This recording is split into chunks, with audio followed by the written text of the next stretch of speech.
Welcome to Virupakshi news channel. వార్తలు చదువుతున్నది RK Srinivas.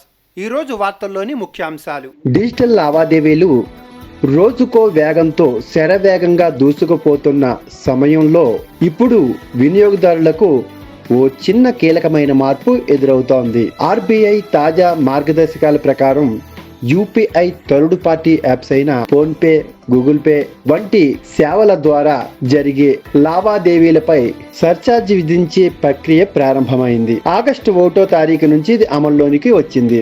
ప్రతి పేమెంట్ పై ₹1 ఛార్జీ ఆటో డెబిట్ మరియు పేమెంట్ మర్చెంట్ లావాదేవీలపై ఉంటుంది. క్యాష్ బ్యాక్, డిస్కౌంట్ ఆఫర్లకు తగ్గే అవకాశం ఉంటుంది. వినియోగదారులకు SMS నోటిఫికేషన్ ద్వారా సమాచారం, పేటిఎం, భీమ్ వంటి యాప్లపై ఈ ప్రభావం కనిపించదు. ప్రజలు ఏం చేయాలి? మీ యాప్ సెట్టింగ్ చెక్ చేసుకోవాలి.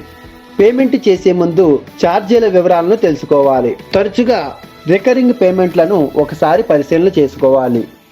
డిజిటల్ ఫైనాన్స్ ఇప్పుడు సౌకర్యం మాత్రమే కాదు, అవసరం కూడా. ఈ ₹1 ఛార్జ్ చిన్నది అనిపించినా నెల చివరికి పెద్ద మొత్తంగా కనిపిస్తుంది.